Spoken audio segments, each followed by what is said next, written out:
संबंध।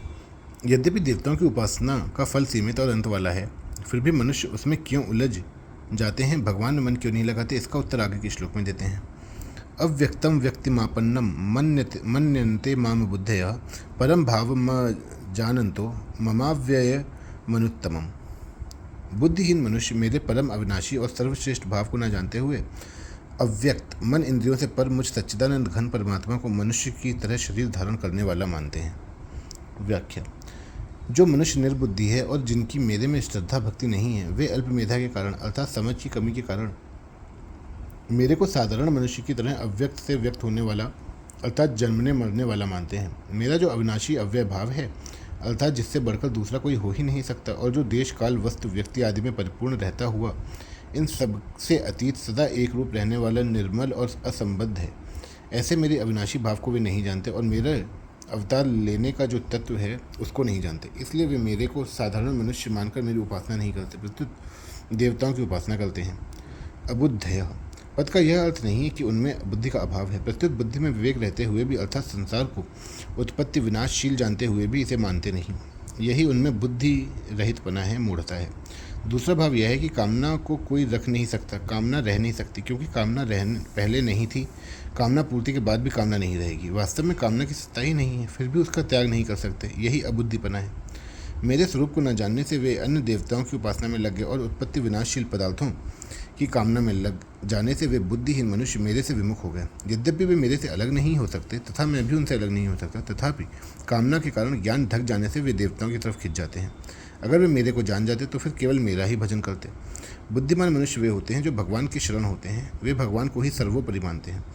अल्प मेधा वाले मनुष्य वे होते हैं जो देवताओं की शरण होते हैं, वे देवताओं को अपने से बड़ा मानते हैं, जिससे उनमें थोड़ी नम्रता और सरलता रहती है।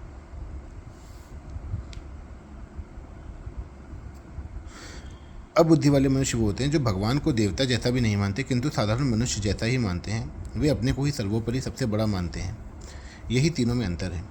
परम भावम जानन्तः का तात्पर्य है कि मैं अज रहता हुआ, अविनाशी होता हुआ और लोगों का ईश्वर होता हुआ ही अपनी प्रकृति को वश में करके योग माया से प्रकट होता हूँ। इस मेरे परम भाव को बुद्धिहीन मनुष्य नहीं जानते।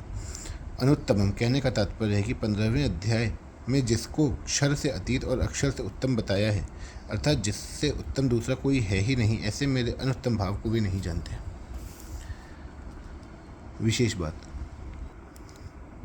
इस श्लोक का अर्थ कोई ऐसा करते हैं कि अव्यक्तम माम व्यक्तिमापन्नम मन्यन्ते अबुद्धयः अर्थात जो सदा निराकार रहने वाले मेरे को केवल साकार मानते हैं, वे निर्बुद्धि हैं, क्योंकि वे मेरे अव्यक्त निर्विकार और निराकार स्वरूप को नहीं जानते। दूसरे कोई ऐसा अर्थ करते हैं कि ये व्यक्तिमापन्नम माम अव्यक्तम मन्यन्ते अबुद्धयः अर्थात मैं अवतार लेकर तेरा सारथी बना हुआ हूँ, ऐसे मेरे को केवल निराकार मानते हैं, वे निर्बुद्धि हैं, क्योंकि वे मेरे सर्वश्रेष्ठ अविनाशी भाव को नहीं जानते। उपरिक्त दोनों अर्थों में से कोई भी अर्थ ठीक नहीं है, कारण कि ऐसा अर्थ मानने पर केवल निराकार को मानने वाले साकार रूप की और साकार रूप के उपासकों की निंदा करेंगे और केवल साकार रूप मानने वाले निराकार रूप के उपासकों की निंदा करेंगे। यह सब एक देशीय पना ही है। पृथ्वी जल तेज आदि जो महाभूत हैं, जो कि विनाशी और विकारी हैं, वे भी दो तरह के होते हैं, स्थूल और सूक्ष्म। जैसे स्थूल रूप से पृथ्वी साकार है और परमाणु रूप से निराकार है। जल, बर्फ, बूंदें, बादल और भाप रूप से साकार है और परमाणु रूप से निराकार है। तेज, अग्नि तत्व, काठ और दियासलाई में रहता हुआ निराकार है और प्रज्वलित होने से साकार है, इत्यादि। इस तरह से भौतिक सृष्टि के भी दोनों रूप होते हैं और दोनों होते हुए भी वास्तव में वह दो नहीं होती। साकार होने पर निराकार में कोई बाधा नहीं लगती और निराकार होने पर साकार में कोई बाधा नहीं लगती। फिर परमात्मा के साकार और निराकार दोनों होने में क्या बाधा है? अर्थात कोई बाधा नहीं, वे साकार भी हैं, निराकार भी, सगुण भी हैं, निर्गुण भी। गीता साकार निराकार, सगुण निर्गुण दोनों को मानती है। 9वें अध्याय के 4थे श्लोक में भगवान ने अपने को अव्यक्त मूर्ति कहा है। 4थे अध्याय के 6ठे श्लोक में भगवान ने कहा है कि मैं अज होता हुआ भी प्रकट होता हूँ, अविनाशी होता हुआ भी अंतर्धान हो जाता हूँ और सबका ईश्वर होता हुआ भी आज्ञा पालक, पुत्र और शिष्य बन जाता हूँ। अतः निराकार होते हुए साकार होने से और साकार होते हुए निराकार होने में भगवान में किंचित मात्र भी अंतर नहीं आता। ऐसे भगवान के स्वरूप को न जानने के कारण लोग उनके विषय में तरह तरह की कल्पनाएँ किया करते हैं। परिशिष्ट भाव। भगवान व्यक्त भी हैं और अव्यक्त भी, लौकिक भी हैं और अलौकिक भी। वासुदेवः सर्वम सद सच्चा हम अर्जुन। परंतु बुद्धिहीन मनुष्य भगवान को उन प्राणियों की तरह अव्यक्त से व्यक्त होने वाला अर्थात लौकिक मानते हैं, जिनके लिए भगवान ने कहा है अव्यक्तादीनि भूतानि व्यक्त मध्यानि भारत अव्यक्त निधनान्येव तत्र का परिदेवना।